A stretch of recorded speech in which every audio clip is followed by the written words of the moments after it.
오늘 하나님의 말씀은 요한복음 15장 10절, 11절입니다. 많지 않으니까 한 목소리로 같이 읽겠습니다. 시작.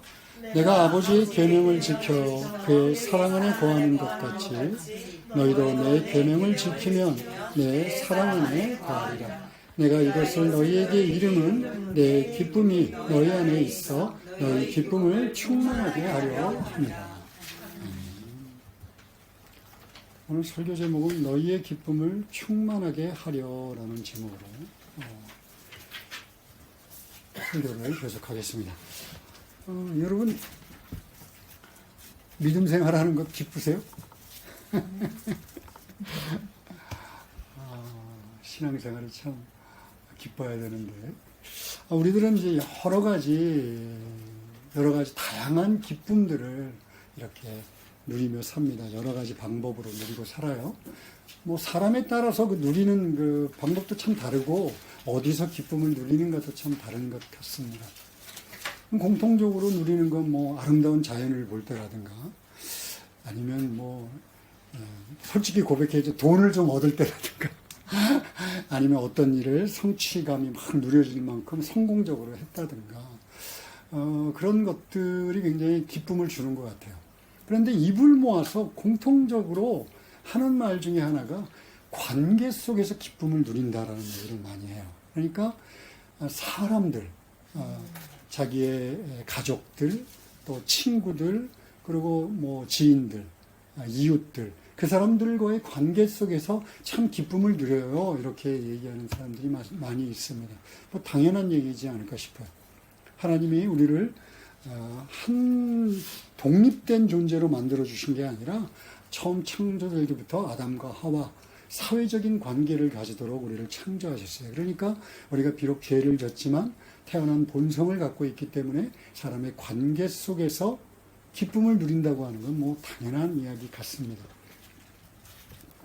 오늘 본문을 통해서 저도 크리스찬들이 참으로 누려야 할 기쁨에 대해서 한번 알아보고 싶어요.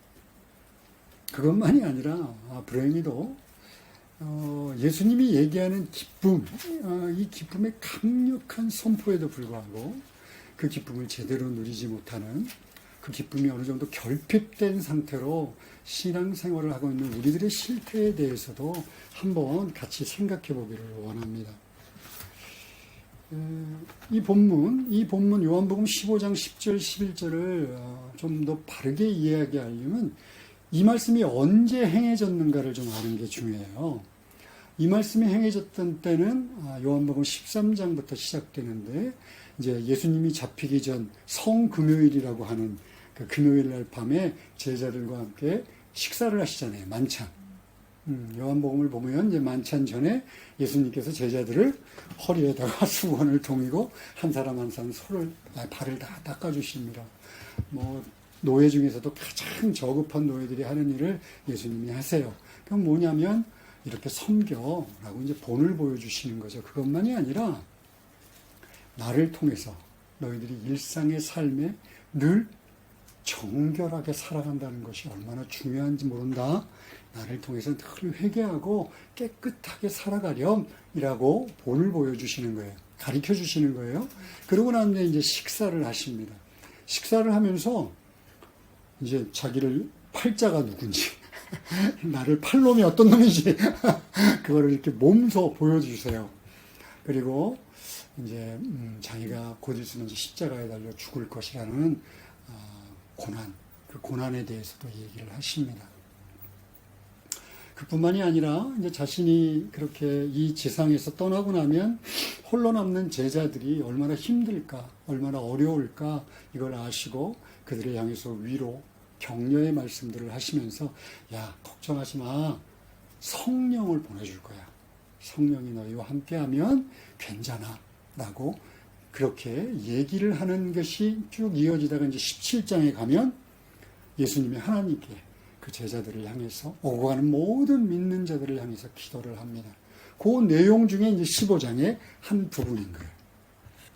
그러니까 여기서 얘기하는 너희에게 이름은 내 기쁨이 너희 안에 있어 너희 기쁨을 충만하게 하려 해 라는 것은 좀 전에 우리가 봤던 자연을 본다든가 뭐 이런 돈을 얻는다든가 이런 피상적인 기쁨이 아니라 뭔가 좀 더 깊은 의미가 있음을 알아야 해요.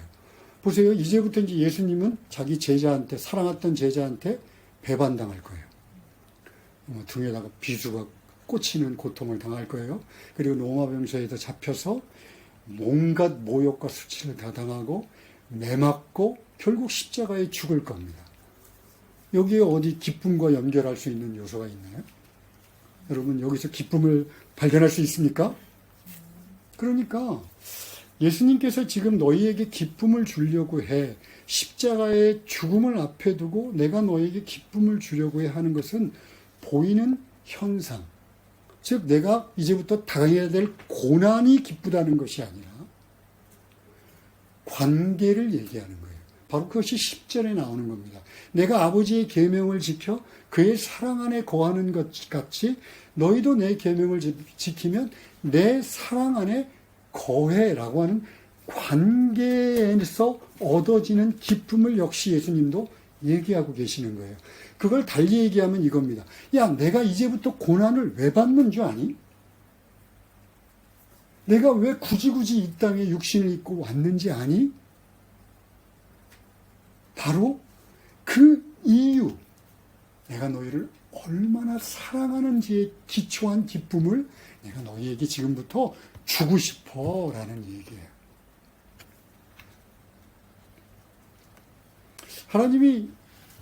하나님이신 예수님이 굳이 육신을 입고 이 땅에 오셔서 십자가에 죽으신 이유는 뭡니까? 너무 기초적인 질문이어서 죄송합니다. 말할 것도 없이 우리를 죄에서 구원하셔서 영원한 생명을 주시기 위함이죠. 그렇죠? 아멘? 이때는 이제 아멘이 나와야 되는데 그러니까 예수님께서 지금 주시고자 하는 것, 내가 사랑에 기초한 기쁨이라는 것은 내가 너희를 내가 죽기까지 사랑해. 내가 죽기까지 너희에게 원하는 게 있는데 너희가 구원받는 거야. 이것이 나한테는 말로 다 할 수 없는 기쁨이야. 지금 이렇게 얘기하고 있는 거랑 마찬가지입니다. 그런데 이것은 예수님의 시대 때 와갖고 그냥 예수님이 죽고 난 다음에 주어진 것이 아니에요. 우리는 잘 알아야 합니다. 예수님이 십자가의 구원은 놀라운 구원의 계획 중에 하나였고 그것을 우리에게 인류가 모두가 부정할 수 없도록 주으셨지만 영원한 생명, 즉 구원으로 인한 영원한 생명이 주는 기쁨은 하나님의 원래의 뜻입니다. 하나님이 우리 인간을 창조하신 원래의 뜻이에요. 그래서 죄악으로 타락한 인간들을 향해서 여전히 하나님은 자신이 택하신 백성들에게 이미 이 영원한 생명이 주는 기쁨을 주셨어요. 우리 한번 시편 16편 10절 11절 제가 읽겠습니다. 이는 주께서 내 영혼을 스올에 버리지 아니하시며 주의 거룩한 자를 멸망시키지 않으실 것임이니이다. 주께서 생명의 길을 내게 보이시리니 주의 앞에는 충만한 기쁨이 있고 주의 오른쪽에는 영원한 즐거움이 있나이다.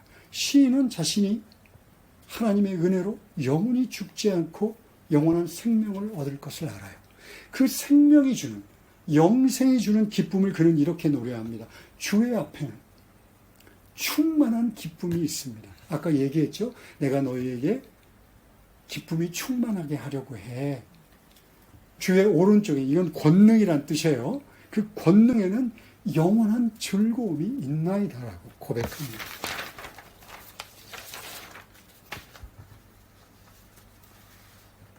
더군다나 우리가 모두 아는 바와 같이 이것은 은혜로 주어집니다. 그죠? 은혜. 맞아요? 우리는 모두가 하나님 이것은 우리의 노력이 아니고 우리의 공로도 아니고 모두가 은혜입니다. 라고 마음으로 믿고 입으로 시인합니다. 아멘. 앞서 잠깐 살펴봤지만 기쁘다라고 하는 이 감정은요. 뭔가 내게 주어질 때 극대화되는 경우가 많아요. 사랑도, 재물도, 성공도 그런 것이 내게 주어질 때 아, 기쁘다 라고 하는 것을 극대화합니다. 물론 아주 예외의 경우들이 있어요. 어떤 거냐면 어미의 사랑. 이것은 특별히 예외, 아가페적인 사랑. 그거는 주는 것으로 인해 얻어지는 기쁨이기도 합니다. 그러나 대부분 얻어진 것, 내 안에서 일어나는 것으로 인해 우리는 기쁨을 극대화시킬 수 있어요.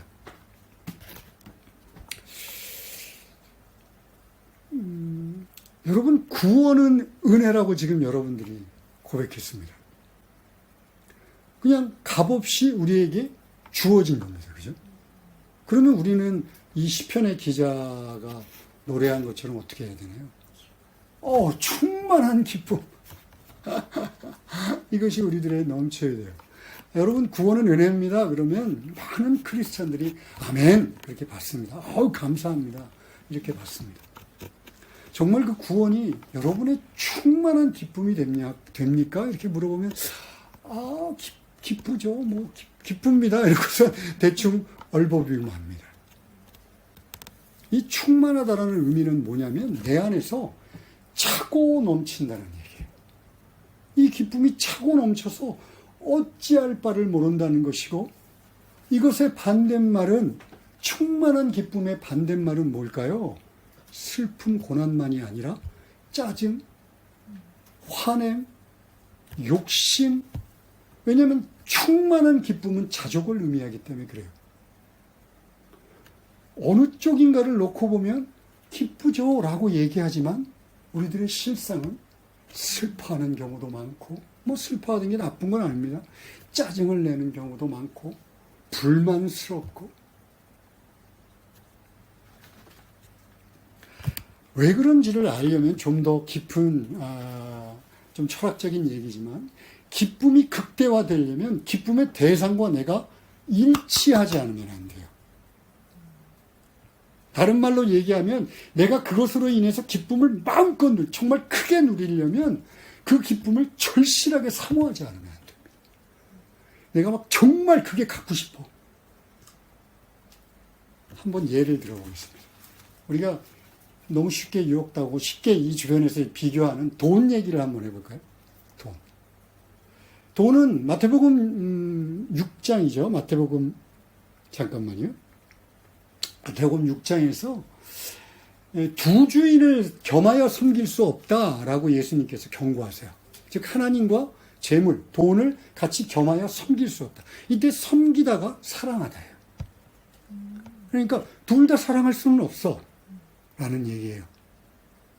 사랑하는 거, 그러면 내가 하나님도 사랑하면서 돈도 사랑하는 건 뭔가요? 그랬더니 우상숭야, 우상숭배야라고 분명하게 얘기해요. 내가 정말 그냥 돈을 막 사랑해야지 돈이 내게 생겼을 때 너무 기뻐요. 또 내가 돈을 사랑해야지 돈이 없으면 불안하고 짜증나고, 그것은 유한한 우상이기 때문에 그래요. 우리를 채워줄 수 없어요. 만족하게. 그러니까 돈이 없으면 불안하고 짜증나고 막 스트레스 받고 하는 거예요. 그런데 은혜로 하나님의 무한한 것이 주어지면 좀 달라요. 여러분, 우리가 이제 월급을 받으면 기쁩니다. 월급을 받으면 만족하기도 하고. 그런데 그 기쁨은 오래가지 않아요. 더구나 직장 생활을 많이 하다 보면 내가 일해서 얻은 결과다 생각하면 그렇게 기쁘지 않아요. 잠깐 기뻤다 금방 없어져요. 어쩔 때는 막 화가 나고 짜증이 납니다. 왜? 내가 노력한 것만큼 안 주거든. 항상. 그런데 생각을 좀 바꿔볼까요? 내가 도저히 갚을 수 없는 부채를 졌어요. 이건 내가 평생 일을 해도 못 갚아.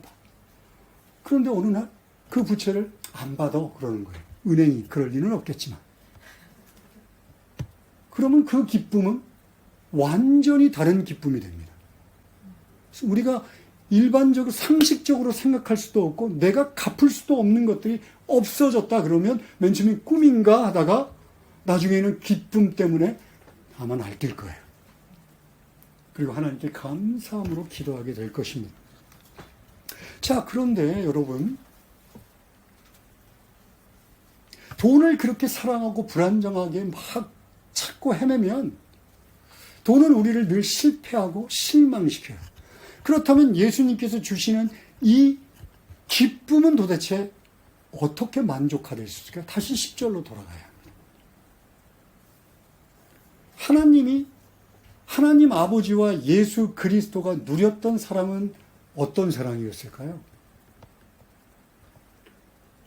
다시 한번 원상태로 돌아가겠습니다.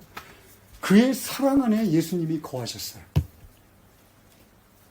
불안하고 불안전하고 만족하지 못해서 짜증이 나고 그런 사랑이었을까요?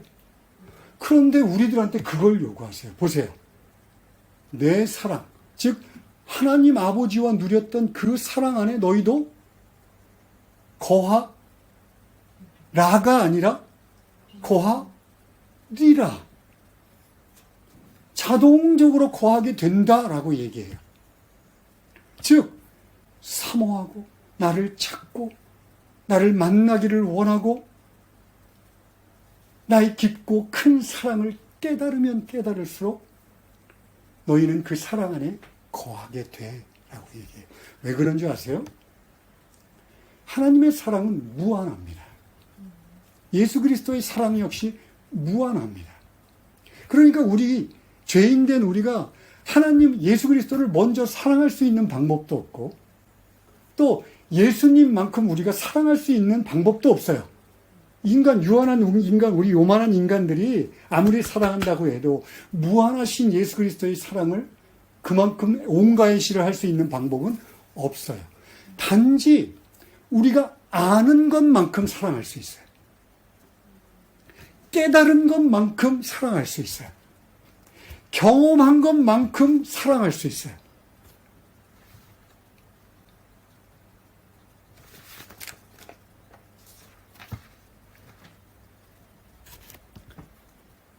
여러분, 누가복음 7장에 바리새인 시몬의 집에 초대되었던 예수님이 발 씻을 물도 안 줬는데 그 나쁜 놈이. 근데 어떤 여인이 들어와서 자신이 갖고 있는 향유옥합을 깨서 어떻게 해요? 발에 붓고 자기 머리털로 향유옥 예수님의 발을 깨끗하게 닦아주십니다. 바리새인들하고 제자들의 이제 난리가 나요. 그랬더니 예수님께서 놔둬라. 그렇게 얘기하세요. 이는 죄 사함이 크기 때문에 그의 사랑 역시 크다라고 얘기해요. 즉 많이 경험했기 때문에 많이 깨닫고 많이 알기 때문에 나를 향한 사랑 역시 크다라고 얘기하는 거예요. 자, 보세요. 정리를 좀 합시다. 좀 복잡하니까. 우리가 예수님의 사랑처럼 사랑할 수 있는 방법은 없어요.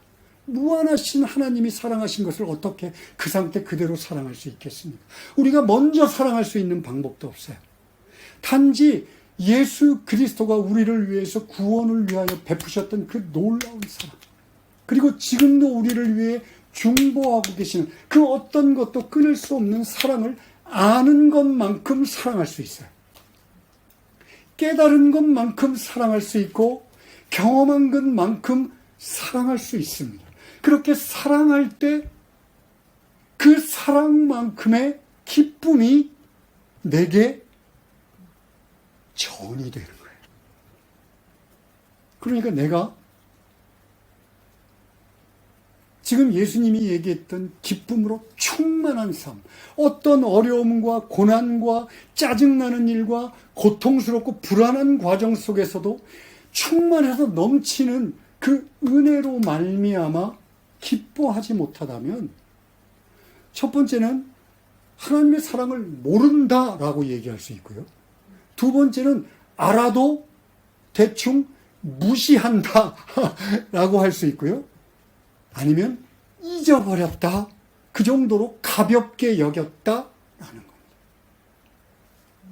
그러니까 아까도 얘기했지만 두 주인을 섬기지 못하니까 예수님보다는 한 주인이 있어요. 바로 자기를 섬기는 거예요. 자기를 섬기면 짜증나고 다 불만스럽고 슬프고 괴롭고 그것만 보입니다.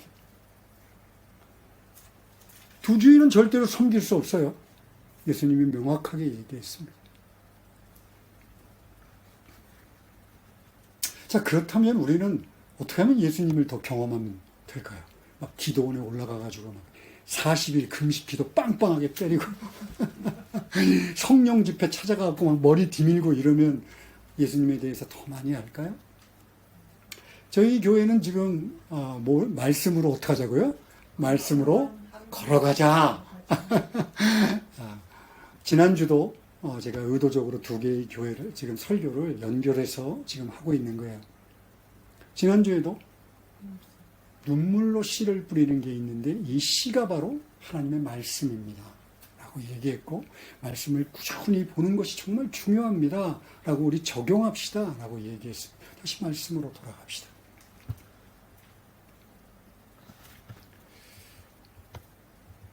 데살로니가 전서 1장 6절에서 이렇게 얘기합니다. 또 너희는 많은 환난 가운데서 성령의 기쁨으로 말씀을 받아 우리와 주를 본받는 자가 되었으니. 저는 이 구절에서 두 가지에 주목하고 싶어요. 하나는 많은 환난 가운데.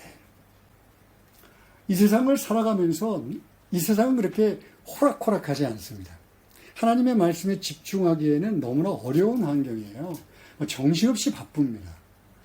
또 고난도 많아요.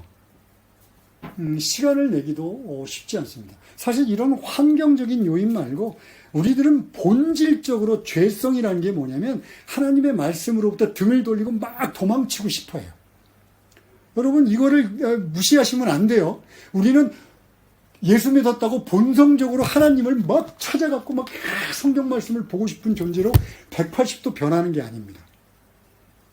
여전히 하나님의 말씀이 궁금하지만 하나님의 말씀으로부터 등을 돌리고 도망가려 해요.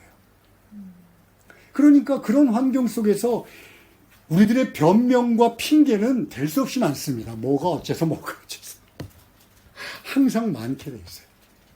그런데 여러분, 아무리 바쁘고 아무리 고난이 많고 아무리 힘든 환경에 있다고 해도 초대교회 교인들이 겪었던 환난과 비교할 수는 없습니다. 그들은 목숨을 내놔야 돼요. 자기가 갖고 있던 모든 기반을 다 뺏겨버려야 돼요. 가족으로부터도 버림받아야 합니다. 육체적인 고문은 말할 것도 없어요.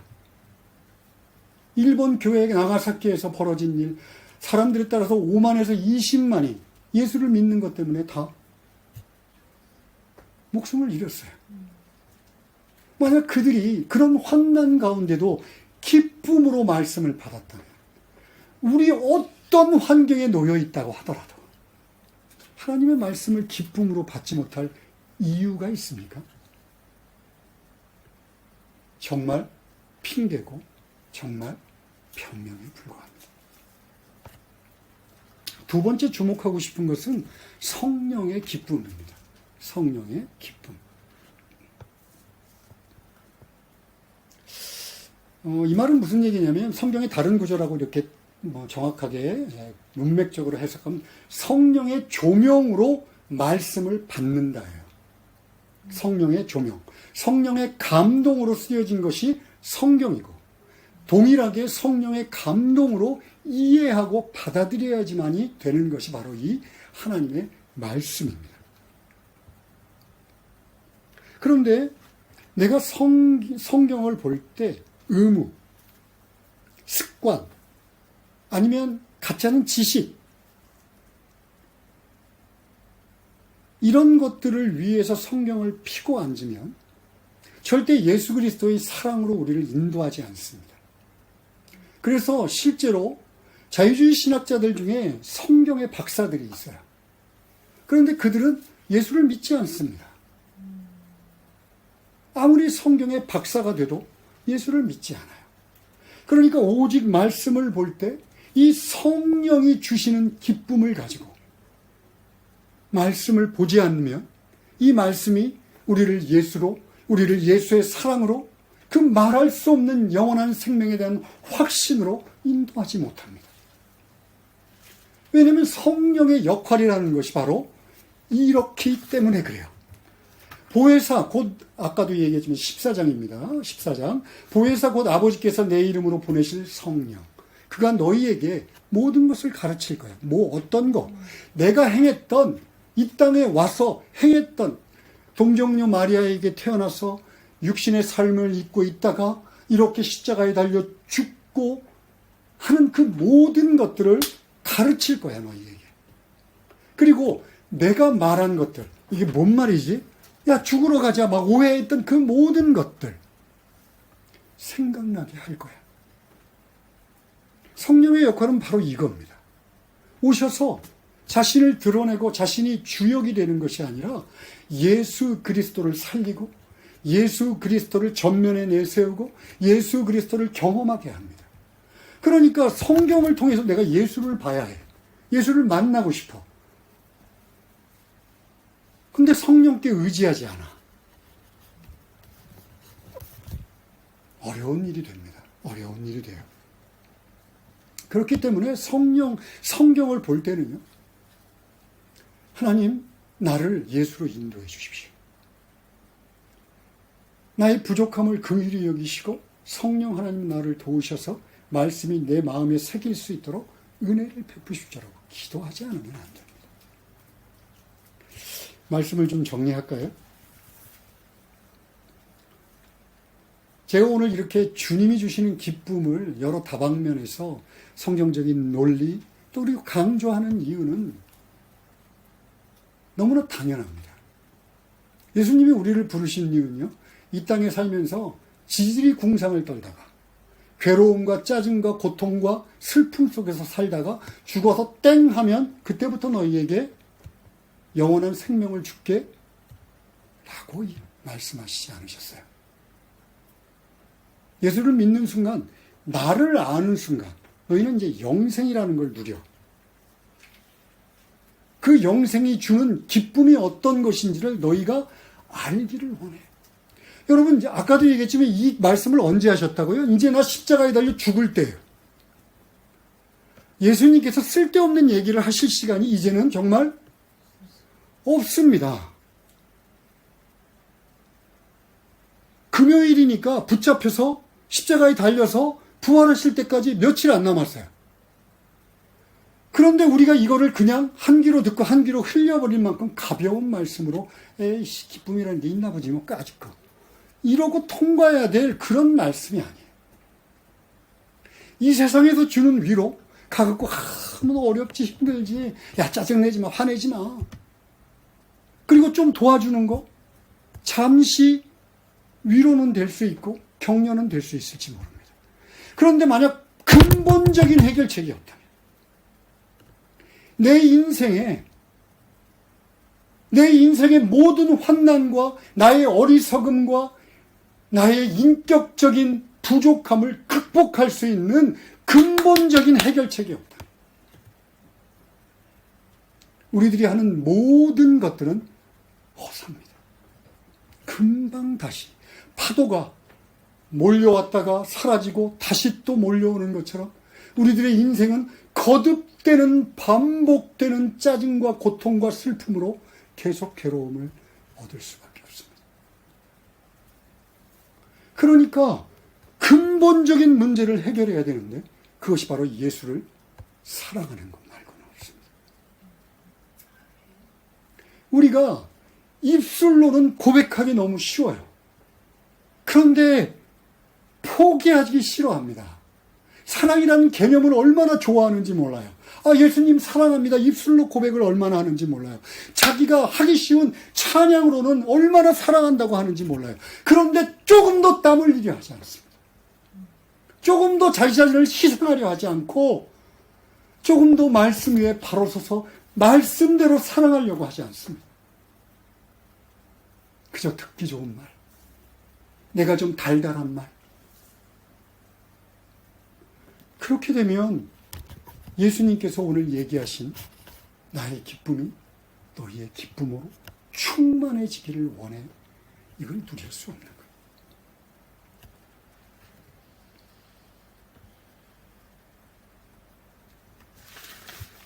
예수님께서 말씀하신 복음은 항의의 복음입니다. 성경에 기뻐하라는 말이 얼마나 많은지 몰라요.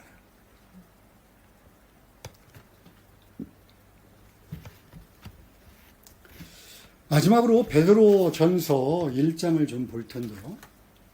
예수를 너희가 보지 못하였으나 사랑하는도다. 이제도 보지 못하나 믿고 말할 수 없는 영광스러운 즐거움으로 기뻐한다. 왜냐하면 믿음의 결국 곧 영혼의 구원을 받았으니까. 저는 신비주의적인 어떤 사람들이 얘기하는 예수를 봤다라든가 뭐 어디에 예수의 형상이 나타났다라든가 이런 말을 거의 믿지 않습니다. 왜냐하면 분명히 너희가 보지 못하나, 성경에서 우리에게 예수 그리스도를 이제 보지 못하나라고 얘기해요. 그러면 예수님을 만날 수 없나요? 아니잖아요. 제가 지금 계속 얘기했잖아요. 성령이 우리에게 임하셔서 예수 그리스도를 증거하고 예수 그리스도가 얼마나 우리를 사랑하셨는지, 너희들과 동행하시는지 그것을 끊임없이 우리에게 이야기합니다. 그래서 경험할 수 있게 합니다. 알게 합니다. 그래서 사랑하는 거예요. 사랑하는도다. 이제도 보지 못하나 믿고 말할 수 없는 영광스러운 즐거움으로 어떻게 한다고요? 기뻐한대요. 이게 믿은 자들의 특징입니다.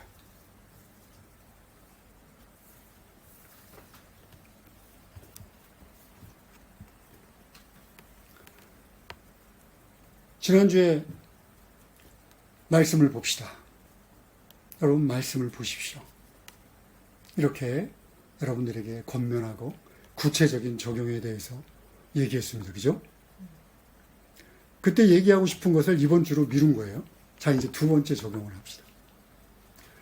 여러분들 분명히 성경 말씀 열심히 보고 있을 거라고 확신합니다. 아멘. 이제 한 가지만 더 해볼까요? 성경을 펴고 앉아서 기도 한번 해봅시다. 하나님, 제가 성경을 또 폈습니다. 성령님의 인도하심과 조명이 없이는 이 성경이 내게 이해될 수 없습니다. 성령님 도와주십시오. 제가 이것을 내게 몸으로 체득하고 습관화시키는데요. 자그마치 1년 가까이가 걸렸어요. 쉬울 것 같죠? 이상하게 쉽지가 않아요. 기도하고 열심히 기도하고 그리고 말씀을 펴는데 습관처럼 아무 기도 없이 말씀을 펴서 읽는 것을 계속 해왔습니다. 의도적으로 성령님 도와주십시오라고 기도하고 그것이 내 아무런 타치를 받지 않고 방해받지 않을 때까지 거의 1년 가까운 시간이 걸렸어요. 그런데 그 1년도 한 걸음부터 시작해야 합니다. 이제 내일 아침에, 저는 아침에 성경 보는 것을 꼭 추천합니다. 아침에 기도하고 성경 펴고, 그때도 얘기했지만 쉬운 성경부터 읽으세요. 레위기, 민수기 막 이런 거 읽지 마세요. 사복음서, 한 1년 내내 사복음서 읽어도 됩니다. 사복음서 읽으세요. 그리고 1년 내내 사도 바울의 편지 하나 반복해서 읽고, 우리가 재밌어하는 창세기, 출애굽기, 그거부터 시작하는 겁니다. 그 대신에 꼭 먼저 기도하십시오. 성령님, 나를 도와주십시오. 그리고 한번 변화가 있으면 기쁜 마음으로 와서 고백해 주셨으면 좋겠어요. 성경을 보는 게 얼마나 달라졌는지. 우리 기도합시다.